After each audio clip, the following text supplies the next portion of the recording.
তো আমি মোহাম্মদ সাজ্জাদ হোসেন, আইসিএমই 1900 কমপ্লিট। নব্বদয় বইগুলো আমারই লেখা। আমরা এখন করব আইসিএম এর subject fundamentals of financial accounting. এটা হচ্ছে আইসিএম এর সিলেবাসটা। আমরা এই সম্পূর্ণ সিলেবাসটাই শেষ করব। তো আপনাদের সম্পূর্ণ সিলেবাসটা 4টা অংশে বিভক্ত: এ, বি, সি, ডি। প্রথম অংশে আসবে 10%, দ্বিতীয় অংশে 30%, তৃতীয় অংশে 20%, চতুর্থ অংশে 40%। এভাবে কোশ্চেন হবে। তো এখানে ডিটেলস দেওয়া রয়েছে। প্রথম অংশ হচ্ছে অ্যাকাউন্টিং ফ্রেমওয়ার্ক। এটা হচ্ছে জাস্ট ইন্ট্রোডাকশন, যে কেন আপনি ফাইন্যান্সিয়াল অ্যাকাউন্টিং স্টাডি করবেন, ফাইন্যান্সিয়াল অ্যাকাউন্টিং এর প্রয়োজনীয়তা কি। তো জাস্ট এখানে ইন্ট্রোডাকশন করা। মূল অধ্যায় শুরু হচ্ছে দ্বিতীয় অংশ থেকে, accounting as an information system. তো এখান থেকে হচ্ছে আমাদের মূল অধ্যায় শুরু। এগুলো হচ্ছে ম্যাথমেটিক্যাল চ্যাপ্টার, এখান থেকে শুরু। মডিউল বি, এটা হচ্ছে আপনার মূলত ডাবল এন্ট্রি সিস্টেম, জার্নাল অধ্যায়। তারপর রয়েছে মডিউল সি, এখানে আমরা পাবো ইনভেন্টরি অধ্যায়, এই যে ইনভেন্টরি ভ্যালুয়েশন। তারপরে পাবো আমরা রিসিভেবলের অঙ্ক, ageing schedule, accounting for bad debt. তারপর পাবো ব্যাংক রিকনসিলিয়েশন স্টেটমেন্ট। তারপর ডেপ্রিসিয়েশন। তারপরে চতুর্থ অংশে পাবো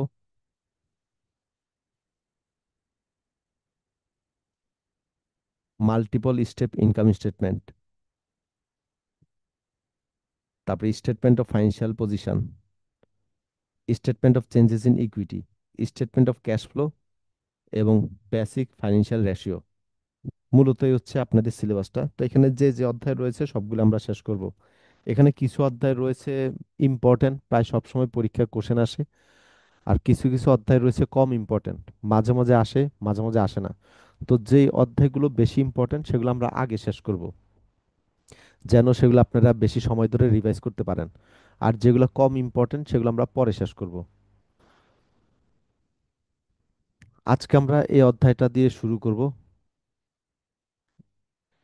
এই যে ইনভেন্টরি অধ্যায়টা, এখান থেকে প্রায় সব সময় পরীক্ষা প্রশ্ন আসে। তো আমরা এই অধ্যায়টা দিয়ে শুরু করব। কোন অংশটুকু শেষ করব? এটা হচ্ছে accounting for current asset. Current asset বলতে বোঝায় শর্ট টার্ম অ্যাসেট। তো শর্ট টার্ম অ্যাসেট সম্পর্কিত এখানে আমরা শিখবো। ইনভেন্টরি হচ্ছে এক ধরনের শর্ট টার্ম অ্যাসেট। এই অংশে কি কি রয়েছে? ইনভেন্টরি। ইনভেন্টরি হচ্ছে শর্ট টার্ম অ্যাসেট। তো দিস পার্ট কভার্স, আপনাদের সিলেবাসে দেখেন রয়েছে this part covers method of inventory valuation. Inventory ভ্যালুয়েশনের পদ্ধতিগুলো আপনাকে জানতে হবে। Periodic and perpetual inventory system, এগুলো সম্পর্কে জানতে হবে। ইমপ্লিকেশন অফ ইনভেন্টরি ভ্যালুয়েশন, এগুলো সম্পর্কে জানতে হবে। তারপর রয়েছে অ্যাজিং শিডিউল। অ্যাজিং শিডিউল হচ্ছে অন্য টপিক। এটা হচ্ছে অ্যাজিং শিডিউলটা হচ্ছে রিসিভেবলের সাথে সম্পর্কিত। তো আমরা ইনভেন্টরি রিলেটেড অঙ্কগুলা করব। তো পরবর্তীতে আমরা আবার অন্য অধ্যায়ে তখন অ্যাজিং শিডিউল বা রিসিভেবলের অধ্যায়গুলো করব। ইনভেন্টরি থেকে আপনাদের প্রায় সবসময় প্রশ্ন আসে, তাই আমরা এই অধ্যায়টা আগে করব, যেহেতু এটা খুব ইম্পর্টেন্ট অধ্যায়। তো যে আমরা এই অধ্যায়টা শিখব valuation of inventory. This part covers method of inventory valuation, periodic and perpetual inventory system, implication of inventory valuation. মোট কথা আপনাদের সিলেবাসের এতটুকু আমরা এই অধ্যায় শিখব, এতটুকু। সকল টপিক আমরা শেষ করব। তো আপনাদের সিলেবাসের এতটুকু অংশ হচ্ছে ইনভেন্টরি রিলেটেড। তো আমরা এতটুকু শিখব, ইনভেন্টরি অংশটুকু।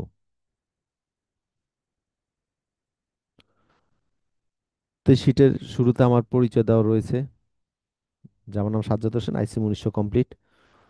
আর এখানে যে মোবাইল নাম্বারটা দেওয়া রয়েছে এই নাম্বারে আমাকে পাবেন। যদি আপনারা ধরেন বাসায় যখন প্র্যাকটিস করবেন, যদি বুঝতে সমস্যা হয় বা আপনার যদি আবার কোনো কোশ্চেন তৈরি হয়, তখন আপনি আমার নাম্বারে ফোন করে সরাসরি সেটা সমাধান করে নেবেন। সময় নষ্ট করার দরকার নেই, আপনি ফোন করে সমাধান করে নেবেন। নাম্বারটা হোয়াটসঅ্যাপ করা আছে, তো আপনি হোয়াটসঅ্যাপে কল দিলে আপনার টাকা কাটবে না। বেশিক্ষণ কথা বলা লাগলে হোয়াটসঅ্যাপে কল দিবেন, আর অল্প সময় কথা বলা লাগলে আপনি সরাসরি মোবাইলেও দিতে পারেন। আবার নব্বদয় মেসেঞ্জারও যদি আপনি ইনবক্স করেন বা ফোন করেন তাহলে আমি পাবো। তো আপনি হোয়াটসঅ্যাপে করলে এই নাম্বারটাই করতে পারেন, আর মেসেঞ্জারে করলে নব্বদয় মেসেঞ্জারে দিতে পারেন, যেটা আপনার সুবিধা। তো আমরা আগে দেখি আপনাদের কোশ্চেন প্যাটার্ন সম্পর্কে। এই শীটের 33 নাম্বার পেজে দেওয়া রয়েছে। আপনাদের টোটাল 100 মার্কের প্রশ্ন আসবে। এমসিকিউ থাকবে 10টা, প্রতিটাতে 1 মার্ক করে, 10টাতে 10 মার্ক। ট্রু ফলস থাকবে 5টা, প্রতিটাতে 1 মার্ক করে, 5 মার্ক। ম্যাচিং থাকবে 5টা, প্রতিটাতে 1 মার্ক করে, 5 মার্ক। তার মানে 20 মার্কের হচ্ছে এমসিকিউ, ট্রু ফলস আর ম্যাচিং থাকবে। তারপরে এসে থাকবে 10 মার্কের। এসে মানে থিওরিটিক্যাল কোশ্চেন থাকবে 10 মার্কের। তারপর হচ্ছে কম্পিউটেশনাল। কম্পিউটেশনাল মানে আপনার এখানে ম্যাথমেটিক্স থাকবে, 50 মার্কের ম্যাথমেটিক্যাল কোশ্চেন থাকবে। তারপর হচ্ছে কেস, 20 মার্ক। কেস বলতে এটাও ম্যাথমেটিক্যাল কোশ্চেন কিন্তু কনসেপচুয়াল কোশ্চেন থাকবে। তার মানে 50 মার্ক হচ্ছে ম্যাথমেটিক্স, যেটা একটু ইজি টাইপের থাকবে। আর 20 মার্কের যে ম্যাথমেটিক্স এটা একটু কঠিন টাইপের থাকবে, এটা একটু কনসেপচুয়াল থাকবে। এই টোটাল হচ্ছে আপনাদের 100 মার্কের কোশ্চেন।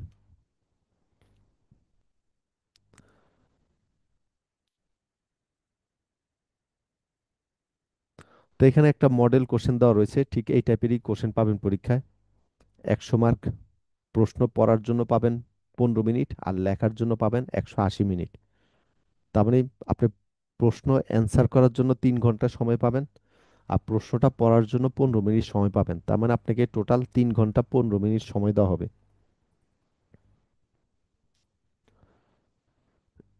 এই যে এখানে যে মডেল কোশ্চেন দেওয়া রয়েছে ঠিক এই টাইপেরই কোশ্চেন পাবেন পরীক্ষায়।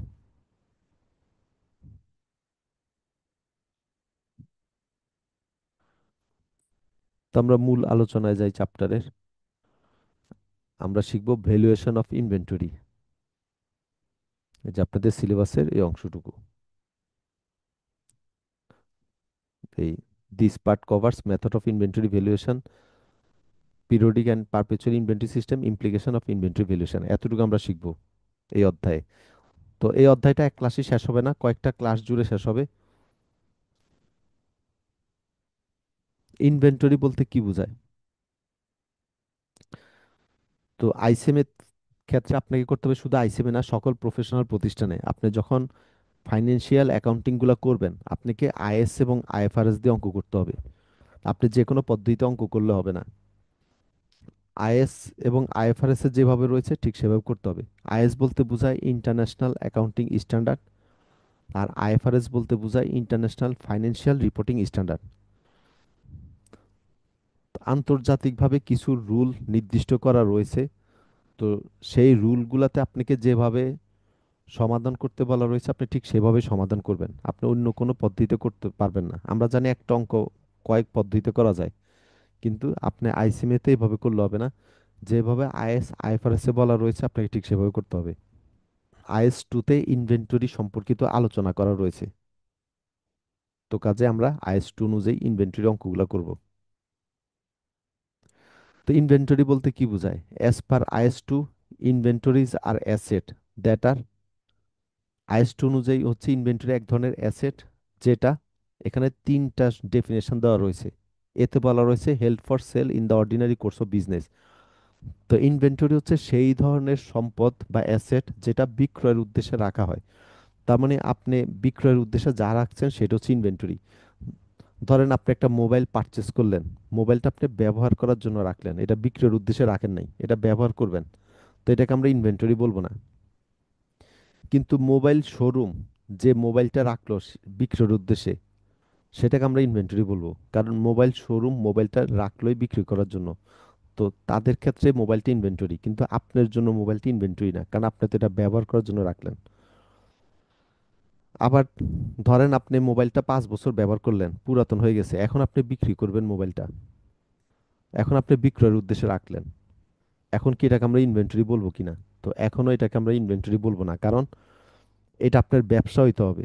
এই যে ডেফিনেশনে বলা রয়েছে held for sale in the ordinary course of business, যেটা একটা ব্যবসায় বিক্রয়ের উদ্দেশ্যে রাখা হয়। তো মোবাইল বিক্রি আপনার ব্যবসা হইতে হবে। মোবাইল বিক্রি যদি আপনার ব্যবসা না হয়, আপনার মোবাইলটা পুরাতন হয়ে গেছে তাই এখন বিক্রয়ের জন্য রাখলেন, এটাকে আমরা ইনভেন্টরি বলবো না। দুইটা কন্ডিশন, একটা হচ্ছে সেটা আপনার ব্যবসা হইতে হবে এবং সেটা আপনার বিক্রয়ের উদ্দেশ্যে রাখতে হবে। বিতে বলা রয়েছে in the process of production for such sale, এই বিক্রয়ের উদ্দেশ্যে যা কিছু তৈরি করা হয় সেগুলো ইনভেন্টরি। আপনি যদি বিক্রয়ের উদ্দেশ্যে কোনো মোবাইল তৈরি করেন সেটাকে আমরা ইনভেন্টরি বলবো।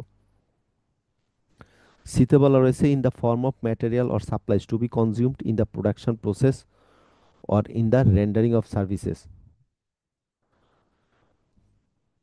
তো কোনো একটা প্রোডাকশন প্রসেসে অথবা কোনো সেবা দেওয়ার ক্ষেত্রে যে ম্যাটেরিয়াল অথবা সাপ্লাইসটা ব্যবহার করা হয় সেটাও ইনভেন্টরি। তার মানে আমরা কোনো কিছু তৈরি করার সময় বা কোনো সেবা দেওয়ার সময় যে ম্যাটেরিয়াল ও সাপ্লাইসটা ব্যবহার করি এটাকে ইনভেন্টরি বলে। তো আইএস 2 তে এই তিন ধরনের ডেফিনেশন দেওয়া রয়েছে।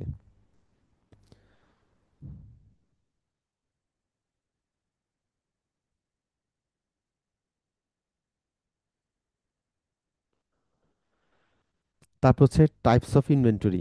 ইনভেন্টরি কি কি ধরনের রয়েছে? সাধারণত ইনভেন্টরি তিন ধরনের রয়েছে। একটা হচ্ছে র ম্যাটেরিয়াল, আরেকটা হচ্ছে ওয়ার্ক ইন প্রসেস, আরেকটা হচ্ছে ফিনিশ গুডস। র ম্যাটেরিয়াল কি? র ম্যাটেরিয়াল হচ্ছে আমরা প্রোডাকশনের ক্ষেত্রে যা ব্যবহার করি, মানে যা দ্বারা কোনো একটা প্রোডাক্ট তৈরি করি সেটি হচ্ছে র ম্যাটেরিয়াল। ধরেন আপনি একটা প্লাস্টিকের কলম বানাবেন, তার মানে প্লাস্টিকের সাহায্যে কলমটা তৈরি করবেন, এই প্লাস্টিকটা হচ্ছে র ম্যাটেরিয়াল। আর ওয়ার্ক ইন প্রসেস, এটাকে সংক্ষেপে লেখা হয় WIP, ওয়ার্ক ইন প্রসেস, প্রথম অক্ষরগুলা WIP। তো ওয়ার্ক ইন প্রসেস হচ্ছে যখন প্রোডাকশন চলমান রয়েছে এটাকে বলে ওয়ার্ক ইন প্রসেস। আপনি প্রোডাকশন করছেন, এটাকে বলা হয় ওয়ার্ক ইন প্রসেস। আর যা দিয়ে প্রোডাকশন করছেন, যে ম্যাটেরিয়ালটা ব্যবহার করছেন সেটাকে বলে র ম্যাটেরিয়াল। আর যখন প্রোডাকশন চলমান এটাকে বলা হয় ওয়ার্ক ইন প্রসেস। আর ফিনিশ গুডস হচ্ছে যখন প্রোডাক্টটা তৈরি হয়ে গেল, প্রোডাকশন শেষ, যখন প্রোডাকশন কমপ্লিট এটাকে বলা হয় ফিনিশ গুডস। তো এই তিনটে হচ্ছে ইনভেন্টরি। এখন এই অধ্যায় যখন আপনাকে পরীক্ষা অঙ্ক আসবে, আপনাকে বলবে এই প্রতিষ্ঠানের নিকট কত টাকার ইনভেন্টরি রয়েছে, আপনাকে ইনভেন্টরি রিলেটেড একটা প্রশ্ন দেওয়া থাকবে, আপনাকে বলা থাকবে এই প্রতিষ্ঠানের নিকট কত টাকার ইনভেন্টরি রয়েছে আপনি নির্ণয় করেন, মানে এন্ডিং ইনভেন্টরি নির্ণয় করবেন। তো এই ইনভেন্টরি কত টাকার রয়েছে এটা নির্ণয় করার জন্য বিভিন্ন পদ্ধতি রয়েছে। আপনি যে কোনো একটা পদ্ধতিতে তখন অঙ্ক করবেন। কি কি পদ্ধতি রয়েছে অ্যাকাউন্টিং স্ট্যান্ডার্ড অনুযায়ী? একটা মেথড রয়েছে LCNRV। আমরা এখন আগে থিওরিগুলো আলোচনা করছি, তারপরে অঙ্ক শুরু করব। আমরা যেই যেই নিয়মের অঙ্ক করব আগে সেই নিয়মের থিওরিগুলো পড়ব, তারপর অঙ্ক করব। তো আপনারা এই থিওরিগুলাই পড়বেন, আমি যে যে থিওরিগুলো আলোচনা করব এই থিওরিগুলাই দেখবেন। এক নম্বর হচ্ছে LCNRV মেথড, দুই নম্বর হচ্ছে LCM, তিন নম্বর রয়েছে পারপেচুয়াল, চার নম্বর রয়েছে পিরিয়ডিক। এই পারপেচুয়াল আর পিরিয়ডিক এটার আন্ডারে আবার আরো চারটা মেথড রয়েছে। একটা হচ্ছে লিফো, আরেকটা হচ্ছে ফিফো, আরেকটা হচ্ছে এভারেজ মেথড, আরেকটা হচ্ছে স্পেসিফিক আইডেন্টিফিকেশন মেথড। এই পারপেচুয়াল পিরিয়ডিকের আন্ডারে আবার এই চারটা মেথড রয়েছে।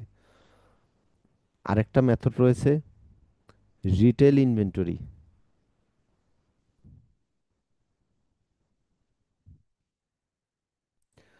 তো পরীক্ষা অনেক সময় আপনাকে নির্দিষ্ট করে বলে দেয় যে আপনি LCNRV মেথড ব্যবহার করেন বা LCM মেথড, তো নির্দিষ্ট করে বললে ওই পদ্ধতিতে অঙ্ক করবেন।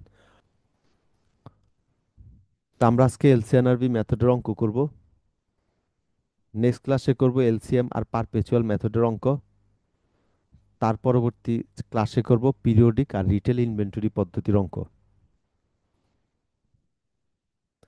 LCNRV বলতে কি বোঝায়? এল শব্দের অর্থ হচ্ছে লোয়ার, সি মানে কস্ট, আর এনআরভি। এনআরভি ফুল মিনিং হচ্ছে নেট রিয়েলাইজেবল ভ্যালু। তো এলসি এনআরভি বলতে কি বোঝায়? Lower of cost and NRV. তার মানে কস্ট এবং এনআরবির মধ্যে ছোট। তার মানে এলসি এনআরবি পদ্ধতিতে ইনভেন্টরি ভ্যালু হবে কস্ট আর এনআরবির মধ্যে যেটা ছোট সেটা। এনআরবি বলতে বোঝায় নেট রিয়েলাইজেবল ভ্যালু। সহজ ভাষায় হচ্ছে নেট বিক্রয় মূল্য, মানে নেট সেলস রেভিনিউ। আমরা এক ইনভেন্টরি বিক্রয় করে যে টাকাটা পাবো এটা হচ্ছে এনআরবি। ধরেন আপনি একটা ইনভেন্টরি বিক্রয় করতে পারবেন 100 টাকা দিয়ে, এটা হচ্ছে এনআরবি। আর নেট বলতে কি বোঝায়? এই 100 টাকা এটা হচ্ছে সেলস রেভিনিউ। আপনি বিক্রি করবেন 100 টাকা দিয়ে, এটা হচ্ছে সেলস রেভিনিউ। এখন অনেক সময় আছে বিক্রেতা আবার তার নিজের খরচে ডেলিভারি দিয়ে থাকে, যেমন অনেক অনলাইন শপ আছে যে বিক্রেতাই আবার নিজের খরচে হোম ডেলিভারি দিয়ে দেয়।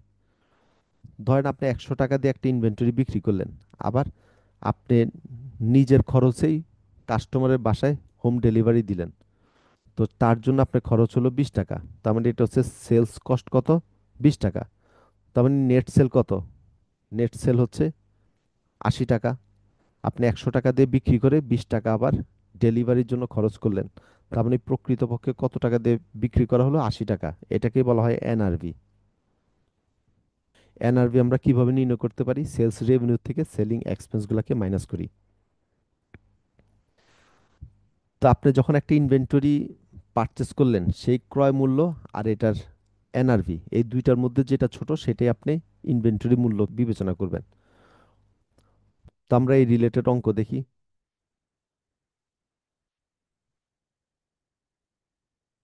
যখন যেই রিলেটেড অঙ্ক করব সেই রিলেটেড থিওরি আমরা আলোচনা করব। যেমন আবার যখন আমরা এলসিএম পড়ব, এলসিএম এর অঙ্ক করব, তখন আবার এলসিএম সম্পর্কিত থিওরিগুলা আমরা পড়ে নিব। আবার যখন পারপেচুয়াল পিরিয়ডিক মেথডের অঙ্ক করব তখন এই যে পারপেচুয়াল পিরিয়ডিক রিলেটেড থিওরিগুলা পড়ব। আবার যখন রিটেল ইনভেন্টরি অঙ্ক করব তখন রিটেল ইনভেন্টরি রিলেটেড থিওরিগুলো পড়ব। যেই রিলেটেড অঙ্ক করব সেই রিলেটেড থিওরি পড়লে আপনার বুঝতে সুবিধা হবে। এখানে এমসিকিউ দেওয়া রয়েছে অনেকগুলো, এগুলা রিডিং এর মতো পড়ে রাখবেন, মুখস্থ করার দরকার নেই, এগুলা জাস্ট রিডিং এর মতো পড়ে আইডিয়া নিয়ে রাখবেন।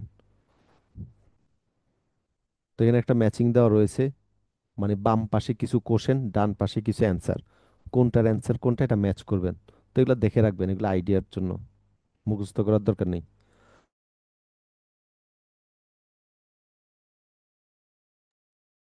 1 নম্বর অঙ্কটা দেখেন।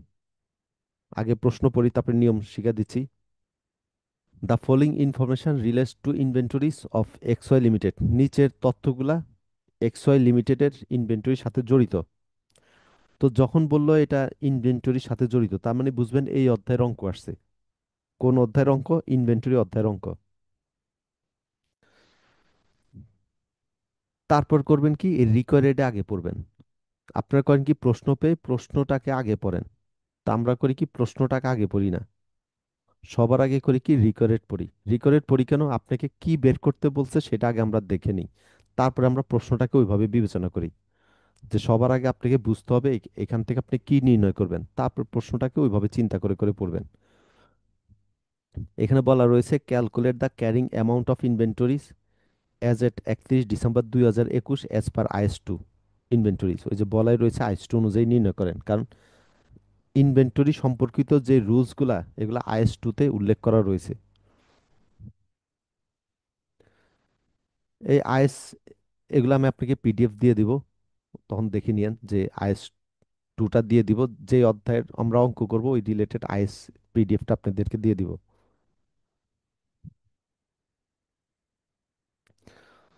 তার মানে দেখেন এখানে যে ইনফরমেশন দেওয়া রয়েছে এগুলা থেকে আপনি নির্ণয় করবেন 31 ডিসেম্বর 2021 সালে কত টাকার ইনভেন্টরি রয়েছে। এতে বলা রয়েছে cost of the physical inventory balance and book balance as at 31 December 2021 were টাকা 1,80,000 অ্যান্ড টাকা 2 লক্ষ রেসপেক্টিভলি। তার মানে ইনভেন্টরির কস্ট আর বুক ভ্যালু হচ্ছে 1,80,000 আর 2,00,000 টাকা। যখন রিসপেক্টিভলি বলা থাকবে তখন বুঝবেন প্রথমটার সাথে প্রথমটা মিলবে, দ্বিতীয়টার সাথে দ্বিতীয়টা মিলবে। দেখেন এখানে বলা রয়েছে রিসপেক্টিভলি, এই শব্দটা থাকা মানে প্রথমটার সাথে প্রথমটা। তার মানে কস্ট হচ্ছে 1,80,000 টাকা, আর বুক ব্যালেন্স এটা হচ্ছে 2,00,000 টাকা। তো এখন আপনাকে বলা রয়েছে এটার ইনভেন্টরি কত টাকা দেখাবেন। আপনি ইনভেন্টরি কিনেছিলেন 1,80,000 টাকা দিয়ে, কিন্তু বর্তমানে এটার মূল্য হচ্ছে 2,00,000 টাকা। আমরা এলসিএনআরবি পদ্ধতি অনুযায়ী কি করি, কস্ট আর net realisable value, net realisable value মানে আপনি এখন এটাকে বিক্রি করলে কত টাকা পাবেন। আপনি ইনভেন্টরিটা বিক্রি করলে 2,00,000 টাকা পাবেন। তো কস্ট আর এনআরবির মধ্যে যেটা ছোট সেটাই তো আমাদের ইনভেন্টরি ভ্যালু হবে এলসিএনআরবি পদ্ধতি অনুযায়ী। কস্ট হচ্ছে 1,80,000 আর এনআরভি হচ্ছে 2,00,000 টাকা।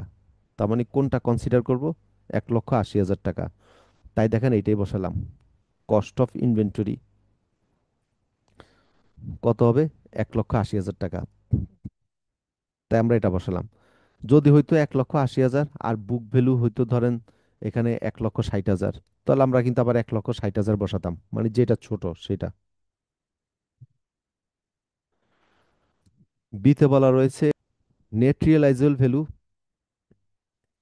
একটা নির্দিষ্ট ধরনের ইনভেন্টরি ক্ষেত্রে, মানে যে ইনভেন্টরিটা আপনি নির্দিষ্টভাবে আইডেন্টিফাই করতে পারলেন সেটা হচ্ছে কস্টের থেকে 12,000 টাকা কম। তার মানে কস্টের থেকে এনআরভি হচ্ছে 12,000 টাকা কম। ধরেন কস্ট হচ্ছে 20,000 টাকা, তার মানে এনআরভি কত, 12,000 টাকা মাইনাস করেন, তলবে 8,000 টাকা। এটা বলা রয়েছে যে এনআরভি হচ্ছে কস্টের থেকে 12,000 টাকা কম। কস্ট কত, এনআরভি কত, এটা আপনাকে প্রশ্নে দেওয়া নাই। বলা রয়েছে এনআরভি হচ্ছে কস্টের থেকে 12,000 টাকা কম। এখন আপনার অ্যান্সার কি হবে, ইনভেন্টরি ভ্যালু কি হবে, কস্ট আর এনআরভি মধ্যে যেটা ছোট সেটাই তো হবে আপনার ফলাফল। তো যদি কস্ট হয় 20,000 টাকা, এনআরভি হচ্ছে 8,000 টাকা, অ্যান্সার কোনটা হবে, এনআরভি। যেহেতু এনআরভি হচ্ছে ছোট, ওই যে কস্টের থেকে 12,000 টাকা কম হচ্ছে এনআরভি, তার মানে এনআরভি হচ্ছে আপনার অ্যান্সার হবে। তো এখানে আমরা মানে কনসিডার করলাম আপনি যে যখন ইনভেন্টরি পারচেস করলেন সেটাকে তো আপনি এন্ট্রি করলেন। কোম্পানি তো যখনই কোনো ট্রানজ্যাকশন করে সেগুলোকে সাথে সাথে জার্নালে এন্ট্রি করে দেয়। তার মানে আপনি যখন পারচেস করলেন সেটাকে তো আপনি এন্ট্রি করলেন। তো আপনি ধরেন এন্ট্রি করলেন কত, 20,000 টাকা, মানে কস্ট প্রাইসে যখন 20,000 টাকা দিয়ে ইনভেন্টরি পারচেস করলেন এটাকে তো এন্ট্রি করলেন। কিন্তু আসলে ইনভেন্টরি এন্ট্রি হবে কত, 8,000 টাকা, যেহেতু এনআরভি ছোট ওইটাকে তো আপনি দেখাবেন। তো আপনি 12,000 টাকা তাহলে মাইনাস করে দেন। কষ্টের থেকে যদি 12,000 টাকা মাইনাস করেন তাহলে তো এনআরভি পাবেন। যেহেতু বলা রয়েছে এনআরভি হচ্ছে কষ্টের থেকে 12,000 টাকা কম, তাই আমরা এখানে 12,000 টাকা মাইনাস করে দিলাম, মানে এটাকে এনআরভিতে রূপান্তর করলাম। সিতে বলা রয়েছে goods purchased at an invoice value of টাকা 60,000 on 30 December 2021 were not taken into account at the time of the inventory count as they were placed at a different location। বলা হচ্ছে 60,000 টাকার ইনভেন্টরি, আপনি যখন ইনভেন্টরিগুলোকে হিসাব করলেন যে আপনার কাছে কত টাকার ইনভেন্টরি রয়েছে, তখন 60,000 টাকার ইনভেন্টরি আপনি হিসাব করেন নাই, মানে যোগ করেন নাই, কারণ ওই ইনভেন্টরিটা অন্য জায়গায় ছিল। আপনি যখন ইনভেন্টরিগুলোকে হিসাব নিকাশ করতেছিলেন ওই 60,000 টাকার ইনভেন্টরিটা অন্য জায়গায় ছিল, তাই ওটা যোগ করা হয় নাই। The cost incurred in transporting this goods to the store is টাকা 2,000। ওই ইনভেন্টরিটা আপনি স্টোরে আনার জন্য 2,000 টাকা পরিবহন খরচ হইল। প্রতিষ্ঠানে ইনভেন্টরিগুলোকে কোথায় রাখে, স্টোরে রাখে বা গোডাউনে রাখে। তো ইনভেন্টরিটাকে আপনি ওই স্টোরে আনতে 2,000 টাকা পরিবহন খরচ হইল। তার মানে এখন আপনি ইনভেন্টরি ভ্যালু কত দেখাবেন এখানে, তো আমরা এখানে দেখাবো 62,000 টাকা। এই যে দেখেন 62,000 টাকা বসালাম, কারণ কি, যেহেতু ওই 60,000 টাকা ইনভেন্টরি আপনি তখন যোগ করেন নাই, কারণ ইনভেন্টরিটা অন্য জায়গায় ছিল। তো আপনি ইনভেন্টরির মধ্যে তো 60,000 টাকাটাও যোগ হবে, কারণ এটা তো আপনার নিকট আছে ইনভেন্টরিটা। আবার ইনভেন্টরির সাথে আমরা করি কি, পরিবহন খরচটা যোগ করি, ইনভেন্টরির সাথে পরিবহন খরচ যোগ করতে হয়। ধরেন আপনি একটা মোবাইল পারচেস করলেন 20,000 টাকা দিয়ে, তো সেটা আপনি আনতে আরো 1,000 টাকা খরচ হলো। আপনি যেখান থেকে পারচেস করলেন সেখান থেকে মোবাইলটাকে আনতে আরো 1,000 খরচ হলো, তা আমি টোটাল আপনার খরচ হলো 21,000 টাকা। আপনি 20,000 টাকা মোবাইল পারচেস করলেন আর 1,000 টাকা পরিবহন খরচ। আপনি যদি মোবাইলটাকে ধরেন 20,800 টাকা দিয়ে যদি বিক্রি করেন, আপনি কিন্তু তবু 200 টাকা লস থাকে। কারণ আপনি তো পরিবহন খরচ সহ আপনার 21,000 খরচ পড়লো। তো কাজে আমরা করি কি, পরিবহন খরচটা ইনভেন্টরির সাথে যোগ করি। তাই আমরা টোটাল এখানে ইনভেন্টরি ভ্যালু কত হবে, 62,000 টাকা। তো এই হচ্ছে অ্যান্সার। তার মানে এই প্রতিষ্ঠানের নিকট কত টাকার ইনভেন্টরি রয়েছে, 2,30,000 টাকা।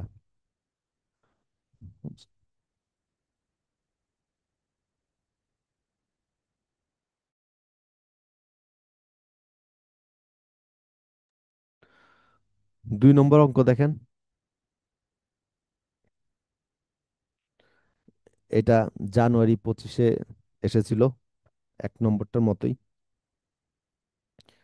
সারা লিমিটেড, এই প্রতিষ্ঠানের ইনভেন্টরি সম্পর্কিত তথ্য দেওয়া রয়েছে। রিকোয়ারেটে বলা রয়েছে respond briefly to all the above queries of your client in accordance with IS 2। আপনি আইস 2 অনুযায়ী উপরের যে কোশ্চেনগুলো রয়েছে সেগুলো আপনি জবাব দেন, রেসপন্ড করেন মানে জবাব দেন। এখানে কিন্তু আপনাকে অঙ্ক করতে বলেনি, বলছে জবাব দেন, তাই এটার অ্যান্সার হবে থিওরিটিক্যাল। আরেকটু আগের অঙ্ক, 1 নম্বর অঙ্কটা আমরা ক্যালকুলেশন করলাম, কারণ এখানে বলা ছিল ক্যালকুলেট।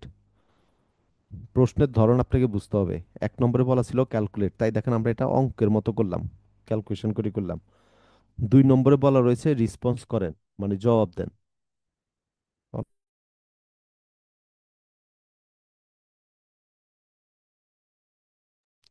তো এখানে বলা রয়েছে রিসপন্স করেন, তার মানে আমরা এই জন্য দেখেন এখানে থিওরিটিক্যাল অ্যান্সার করলাম।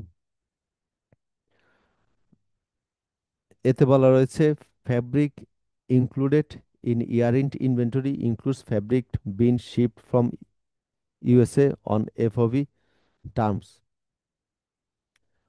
মানে আপনি ইউএসএ থেকে কিছু ফ্যাব্রিক কিনে আনলেন, delivery cost associated with this special fabric are excessive, টাকা 50,000 more than normal delivery cost. যে ডেলিভারি কস্ট হলো আপনি সাধারণত যেই পরিবহন খরচটা হয় তার থেকে আরো বেশি, 50,000 টাকা খরচ হলো।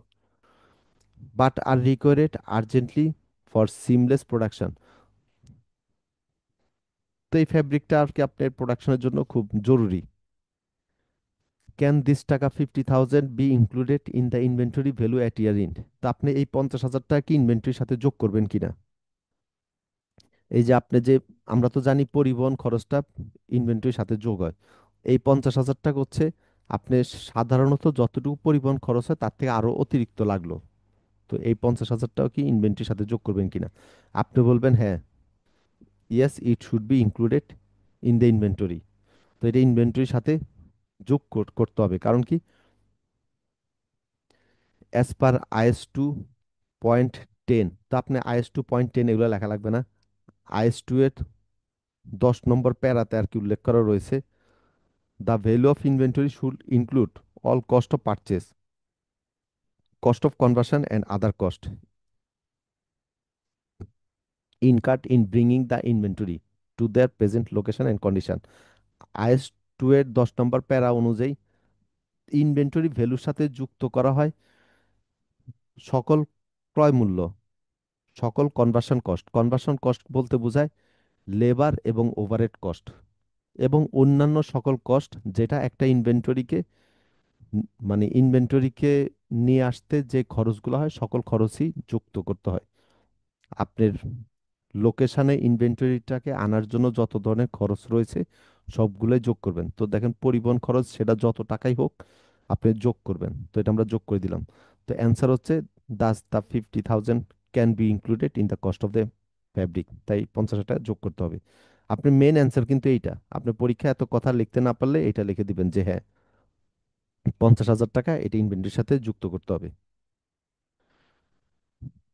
বিতে বলা রয়েছে the company used a consultant to design new ব্যাগিজ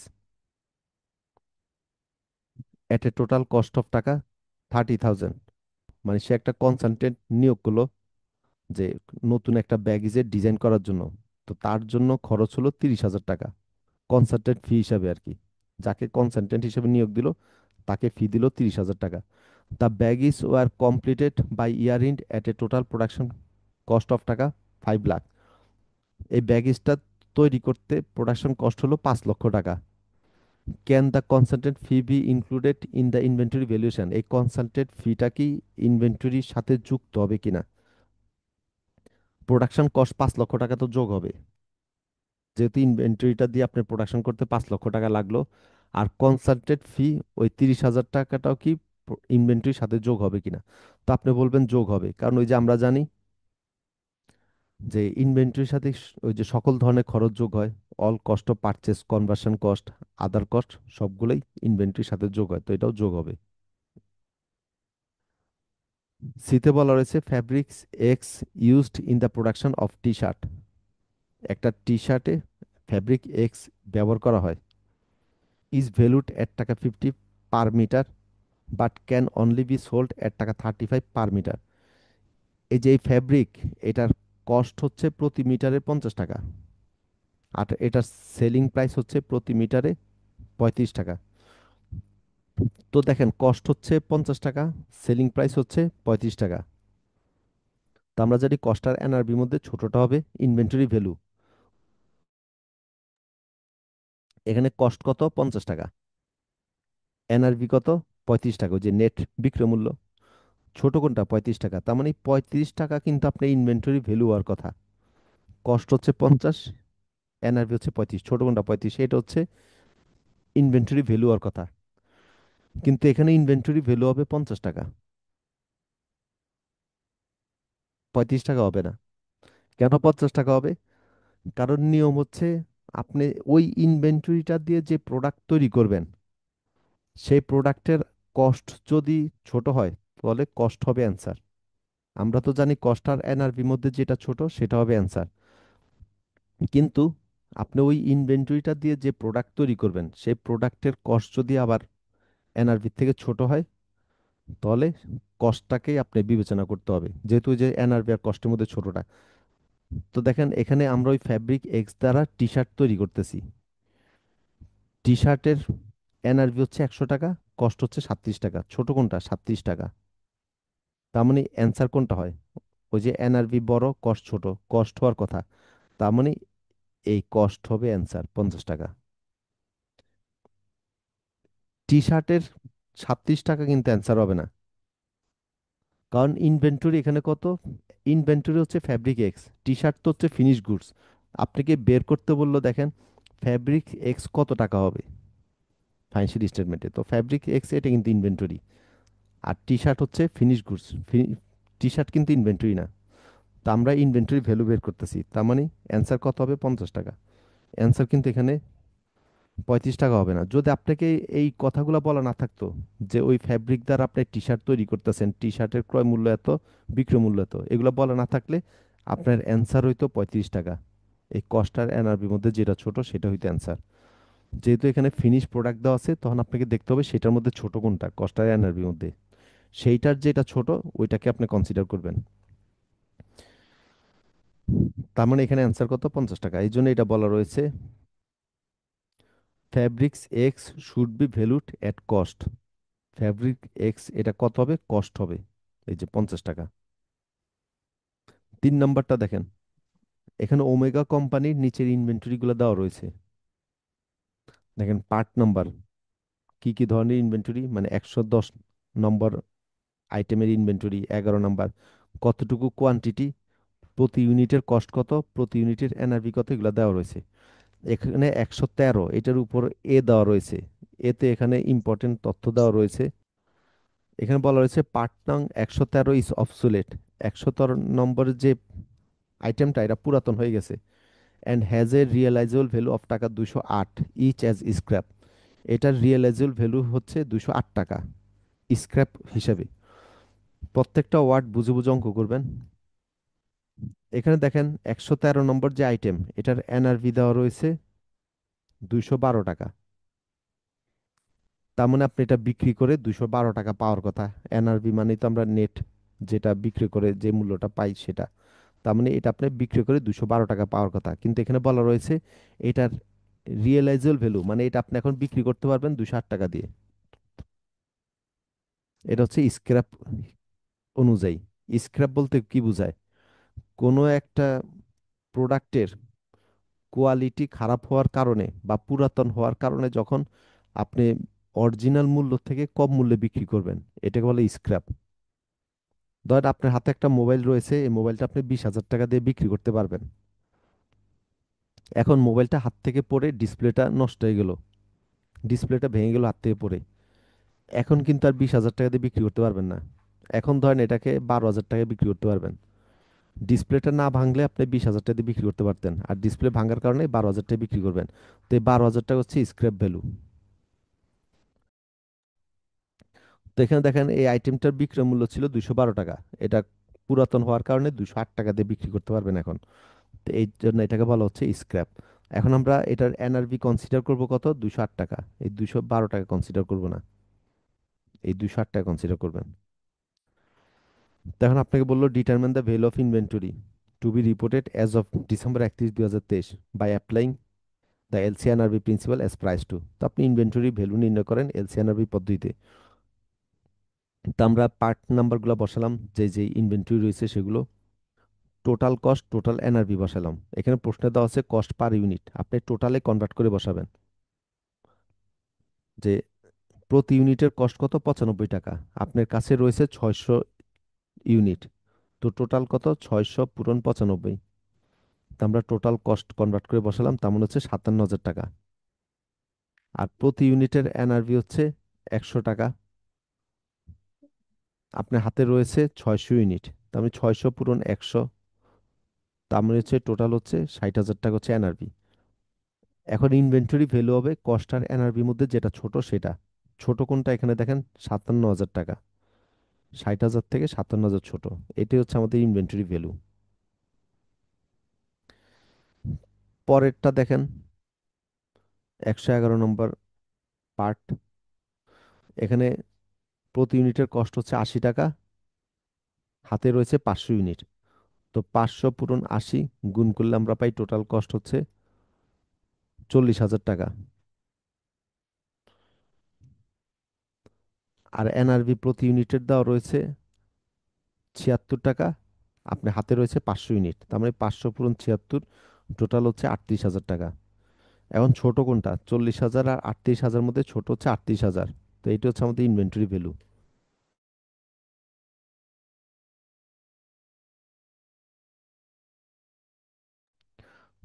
এইভাবে সবগুলা যোগ করবেন।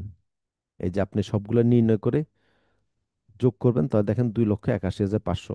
তার মানে এই প্রতিষ্ঠানের নিকট 2,81,500 টাকার ইনভেন্টরি রয়েছে।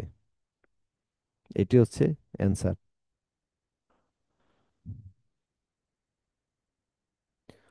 প্রবলেম 4 দেখেন, XYZ Limited reported the following information relating to the year-end working process inventory। নিচে ইনভেন্টরি ওয়ার্কিং প্রসেস সম্পর্কিত নিচে তথ্যগুলো রয়েছে। ওই যে ওয়ার্কিং প্রসেসকে সংক্ষেপে WIP দ্বারা প্রকাশ করা হয়। কস্ট দেওয়া রয়েছে, replacement value, estimated selling price, estimated cost of completion, estimated cost to sell, estimated normal profit, এগুলো দেওয়া রয়েছে। তারপরে বলা হয়েছে calculate the value of ending inventory for above products according to IAS two. IAS two অনুযায়ী উপরের ইনভেন্টরিগুলোর ending ভ্যালুটা নির্ণয় করেন। তো এখানে কিছু কিছু ইনফরমেশন রয়েছে অতিরিক্ত। তো যেগুলো আপনার লাগবে না সেগুলো আপনি প্রশ্নে ব্যবহার করবেন না। আপনি করবেন কি, যখন কোনো অঙ্ক করবেন আপনি নিয়ম অনুযায়ী অঙ্ক করতে থাকবেন। প্রশ্নে দেখবেন অনেক সময় অতিরিক্ত তথ্য দেওয়া থাকে আপনাকে কনফিউশন করার জন্য। তো যেগুলো যেগুলো আপনার প্রয়োজন নাই সেই তথ্যগুলো ব্যবহার করবেন না, যেগুলো যেগুলো প্রয়োজন সেগুলো শুধু ব্যবহার করবেন। তো এখানে কস্ট বলতে বোঝায় ক্রয় মূল্য অথবা প্রোডাকশন করলে প্রোডাকশন কস্ট। আর রিপ্লেসমেন্ট ভ্যালু বলতে বোঝায় ওই আইটেমটা আপনি যদি এখন পারচেস করেন কত টাকা লাগবে। ধরেন আপনার হাতে যে মোবাইলটা রয়েছে, এই মোবাইলটা যদি আপনি রিপ্লেস করেন, মানে ওরকম যদি আরেকটা মোবাইল কিনে আনেন, তাহলে আপনার কত টাকা লাগবে। এটা বলে রিপ্লেসমেন্ট কস্ট বা রিপ্লেসমেন্ট ভ্যালু। তার মানে এই যে দুইটা ইনভেন্টরি কথা বলা রয়েছে এ আর বি, এগুলা যদি এখন আপনি মার্কেট থেকে ক্রয় করে আনেন কত টাকা লাগবে, এটা হচ্ছে রিপ্লেসমেন্ট ভ্যালু। তো তো এটা আমাদের এখানে দরকার নাই। এলসিএনআরবি পদ্ধতিতে আমাদের রিপ্লেসমেন্ট ভ্যালু প্রয়োজন হয় না। তারপরে দেওয়া রয়েছে সেলিং প্রাইস আর cost to completion, cost to sell. আমরা এনআরভি কিভাবে নির্ণয় করি? সেলিং প্রাইস থেকে সেলিং এক্সপেন্স মাইনাস করি, সেটাই তো হচ্ছে নেট রিয়েলাইজেবল ভ্যালু। তো সেলিং প্রাইস এর ক্ষেত্রে দেওয়া রয়েছে কত? 800 টাকা। আর সেলিং এক্সপেন্স কত দেওয়া রয়েছে? এই যে কস্ট টু কমপ্লিশন আর কস্ট টু সেল, 250 আর 50, 300 টাকা। তার মানে 800 থেকে 300 বাদ দিলে থাকে 500। এটা হচ্ছে আপনার এনআরভি। এনআরভি সূত্র হচ্ছে এটা: estimated selling price minus estimated cost of completion and cost to sell. এই দুইটাকে মাইনাস করলে আমরা পাই এনআরভি। তারপর হচ্ছে নর্মাল প্রফিট দেওয়া রয়েছে, তো এটা আমাদের অঙ্কে প্রয়োজন নাই। এলসিএনআরবি পদ্ধতিতে আমাদের প্রফিটটা এখানে কাজে আসে না। যে কোম্পানি সাধারণত এতটুকু প্রফিট করে, তো এটা আমাদের এখানে কোনো কাজে আসবে না। তো আমরা বসালাম কস্ট আর এনআরভি। তো দেখেন এর কস্ট কত? 300 টাকা। আর এনআরভি কত পেলাম? ওই যে 500 টাকা। তো এখন ছোট কোনটা? 300 টাকা। তো এটি হচ্ছে অ্যান্সার। আবার প্রোডাক্ট বি, কস্ট হচ্ছে 800 টাকা। তো আমরা বসালাম 800 টাকা। আর এনআরভি নির্ণয় করব কিভাবে?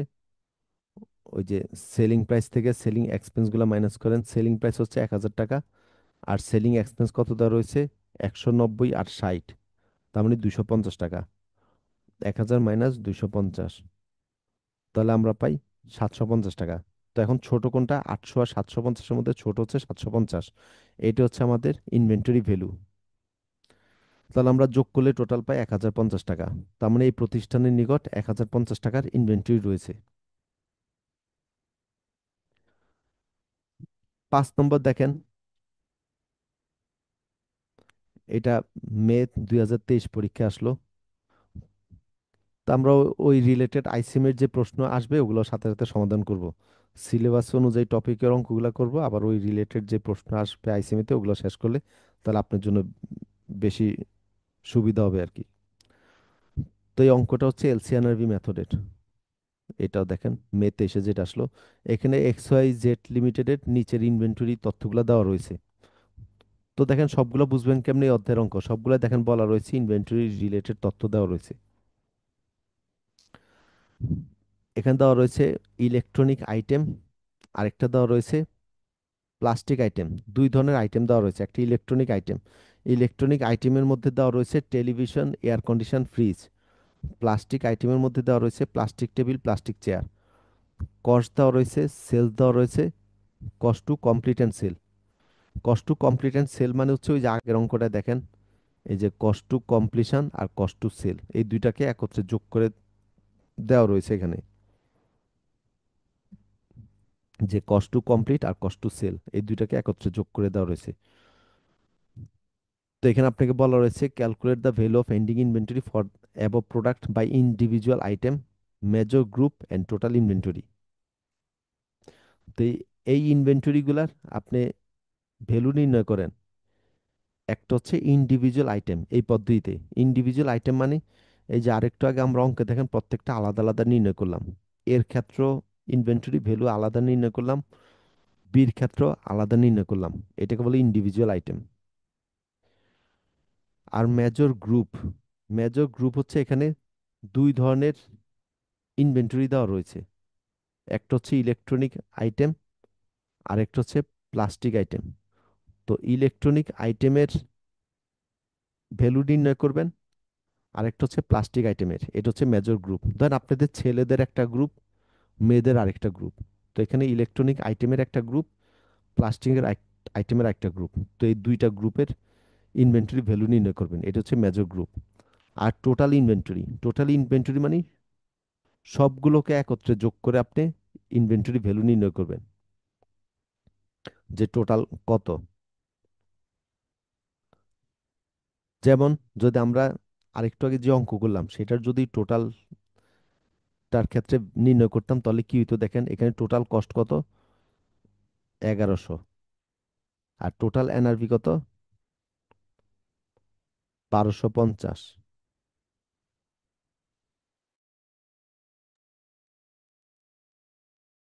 তার মানে এখন কস্ট আর এনআরবির মধ্যে ছোট কোনটা? এই যে 1100। তাহলে এখানে অ্যান্সার হইতো 1100। এটা হচ্ছে টোটাল ইনভেন্টরি। ইন্ডিভিজুয়াল বললে প্রত্যেকটা আলাদা আলাদা আমরা বের করি ভ্যালু। আর টোটাল বললে এই টোটাল কস্ট আর টোটাল এনআরবির মধ্যে যেটা ছোট সেটা অ্যান্সার।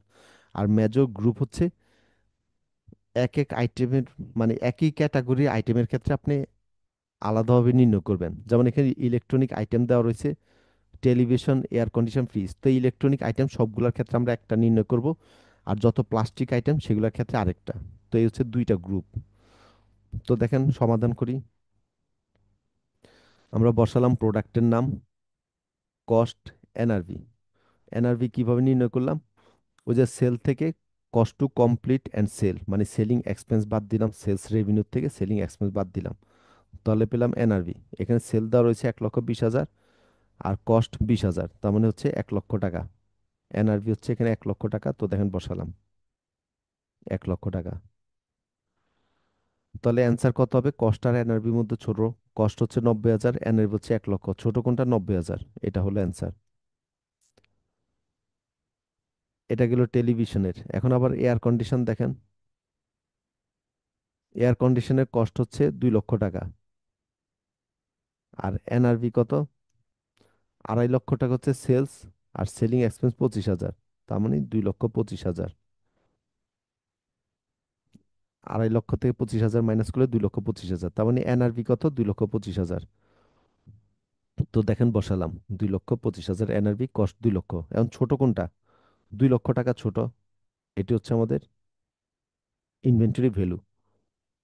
এইভাবে সবগুলো আমরা আইটেম বের করব। এটাই হচ্ছে ইন্ডিভিজুয়াল আইটেম। এল যে এলসিএনআরভি ইন্ডিভিজুয়াল আইটেম, প্রত্যেকটা আলাদা আলাদা নির্ণয় করলাম। তারপরে বললো মেজর গ্রুপ নির্ণয় করেন। তো মেজর গ্রুপ মানে ওই যে ইলেকট্রনিক আইটেমের ক্ষেত্রে একটা, আর প্লাস্টিক আইটেমের ক্ষেত্রে। ইলেকট্রনিক আইটেমের টোটাল কস্ট কত? 3,30,000। ওই যে সবগুলো কস্ট আমরা যোগ করলাম, প্রশ্নের দেওয়া রয়েছে সবগুলো কস্ট 3,30,000। আর টোটাল এনআরভি কত? এই যে 4,20,000 হচ্ছে সেলস, আর সেলিং এক্সপেন্স 50,000। 4,20,000 থেকে 50,000 যদি আমরা মাইনাস করি, তাহলে আমরা পাবো 3,70,000 টাকা। তো দেখেন 3,30,000, 3,70,000, ছোট কোনটা? 3,30,000। তো এটা হচ্ছে আমাদের মেজর গ্রুপ। এটা হচ্ছে ইলেকট্রনিক আইটেম। প্লাস্টিক আইটেমের ক্ষেত্রে দেখেন টোটাল কস্ট 90,000, টোটাল এনআরভি 1,02,000। ছোট কোনটা? 90,000। তো এটাই হচ্ছে আমাদের এলসিএনআরভি মেজর গ্রুপ। তারপরে বললো টোটাল নির্ণয় করেন। তো এখন আমরা টোটাল কস্ট আর টোটাল এনআরভি বসাই। এই সবগুলো আইটেমেরটা বসান। এই যে ইলেকট্রনিক আইটেম আর প্লাস্টিক আইটেম। ইলেকট্রনিক আইটেমের টোটাল কত? 3,30,000। আর প্লাস্টিক আইটেমের টোটাল হচ্ছে 90,000। তো 3,30,000, 90,000 যোগ করলে পাই 4,20,000। আবার এনআরভি দেখেন, ইলেকট্রনিক আইটেমের হচ্ছে 3,70,000, আর প্লাস্টিক আইটেমের 1,02,000। তার মানে টোটাল কত? 4,72,000। তো এখন এই দুইটার মধ্যে ছোট কোনটা? 4,20,000 আর 4,72,000। ছোট হচ্ছে 4,20,000। তার মানে এটি হচ্ছে আমাদের অ্যান্সার। তো এটি হচ্ছে টোটাল ইনভেন্টরিজ। তো এই হচ্ছে অঙ্কটা। তো এগুলো হচ্ছে এলসিএনআরভি মেথডের অঙ্ক। আজকে আমরা এলসিএনআরভি করলাম। প্রবলেম 5 পর্যন্ত দেখবেন। প্রবলেম 6 থেকে হচ্ছে এলসিএম এর অঙ্ক। এগুলো আমরা নেক্সট ক্লাসে করব। আজকে আমরা এলসিএনআরভি মেথডের অঙ্ক দেখলাম। পরবর্তী ক্লাসে আমরা এলসিএম মেথডের অঙ্ক দেখব, আর পারপেচুয়াল পদ্ধতির অঙ্ক দেখব। এখন আপনি আইসিএম এর সারা জীবনের প্রশ্ন খুঁজে বের করে এলসিএনআরভি যত অঙ্ক আছে সবই পারবেন। শুধু 25 সাল, 24 সাল, 23 সাল এগুলো না। আপনি 2010 সাল, 2005 সাল, যত সালের প্রশ্ন আছে সবই খুঁজে বের করে এলসিএনআরভি মেথডে যত অঙ্ক আছে আপনি সব এখন পারবেন আইসিএম এর। কখন বুঝবেন আপনি পাশ করবেন?